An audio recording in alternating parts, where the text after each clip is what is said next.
ಶಾಸಕರು ದೆಹಲಿಗೆ ಹೋಗಿದ್ದಾರೆ. 2 ಬಾರಿ 3 ಬಾರಿ ಗೆದ್ದಿರ್ತಕ್ಕಂಥ ಶಾಸಕರು ತಾವು ಸಚಿವರಾಗಬೇಕು ಅಂತ ಕೇಳೋದ್ರಲ್ಲಿ ಯಾವುದೇ ತಪ್ಪಿಲ್ಲ. ಆದರೆ ಇದನ್ನ ತೀರ್ಮಾನ ಮಾಡೋರು ನಮ್ಮ ಹೈಕಮಾಂಡಿನವರು.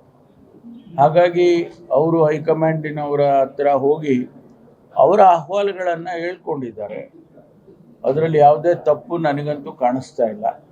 ಮಾನ್ಯ ಮುಖ್ಯಮಂತ್ರಿಗಳು, ಪ್ರದೇಶ ಕಾಂಗ್ರೆಸ್ ಸಮಿತಿಯ ಅಧ್ಯಕ್ಷರು ಮತ್ತು ನಮ್ಮ ಹೈಕಮಾಂಡ್ನವರು ಅವರು ತೀರ್ಮಾನಗಳನ್ನು ಮಾಡ್ತಾರೆ.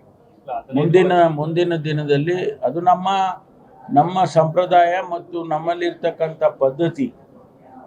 ಯಾರೇ ಲಾಬಿ ಮಾಡಿದರೂ ಕೂಡ ಅದು ಅಂತಿಮವಾಗಿ ಮುಖ್ಯಮಂತ್ರಿಗಳು, ಅಧ್ಯಕ್ಷರು, ನಮ್ಮ ಉಸ್ತುವಾರಿ ಪ್ರಧಾನ ಕಾರ್ಯದರ್ಶಿಗಳು ಇದೆಲ್ಲ ಆಗಿ ನಂತರ ಯಾರು ನಮ್ಮ ಆಲ್ ಇಂಡಿಯಾ ಅಖಿಲ ಭಾರತ ಸಮಿತಿಯ ಅಧ್ಯಕ್ಷರಿದ್ದಾರೆ ಅವರ ಜೊತೆ ಕೂತ್ಕೊಂಡು ಮಾತಾಡ್ತಾರೆ.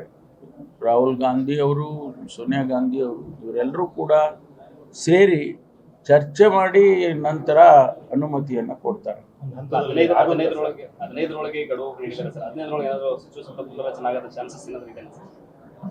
ಇಲ್ಲ, ನಾವು ಹೈಕಮಾಂಡಿಗೆ ನೀವು 15ರೊಳಗೆ ಮಾಡಿ 20ರೊಳಗೆ ಮಾಡಿ ಅಂತ ಗಡುವು ಮಾಡೋದಕ್ಕೆ ಆಗೋದಿಲ್ಲ. ಅವರಿಗೆ ಗೊತ್ತಿದೆ ಯಾವಾಗ ಮಾಡಬೇಕು, ಯಾವಾಗ ಮಾಡಬಾರ್ದು, ಅದೆಲ್ಲ ಅವರಿಗೆ ಬಿಟ್ಟಿರ್ತಕ್ಕಂಥದ್ದು. ಅವಾಲ್ ಮಾಡ್ಬೋದು, ನಮ್ಮ ಮಂತ್ರಿ ಮಾಡಿ ಅಂತ ಕೇಳ್ಕೊಳ್ಳೋದು. ಆದರೆ ಅವರು ಯಾವಾಗ ಮಾಡ್ತಾರೆ ಮಾಡಲ್ಲ, ಯಾರನ್ನು ಮಾಡ್ತಾರೆ ಮಾಡಲ್ಲ, ಅದೆಲ್ಲ ನಾವು ಅವರಿಗೆ ಹೇಳೋಕ್ಕಾಗೋದಿಲ್ಲ. ಗಡುವು ಕೊಡೋದಕ್ಕೆ ನಾವ್ಯಾರು? ಅದಕ್ಕೆ ಹೋಗಿದ್ದಾರೆ. ಈಗ ಅವರು ಮುನ್ಸೂಚನೆ ಇದೆ ಅಂತ ಹೋಗಿದ್ದಾರೆ. ಅವರು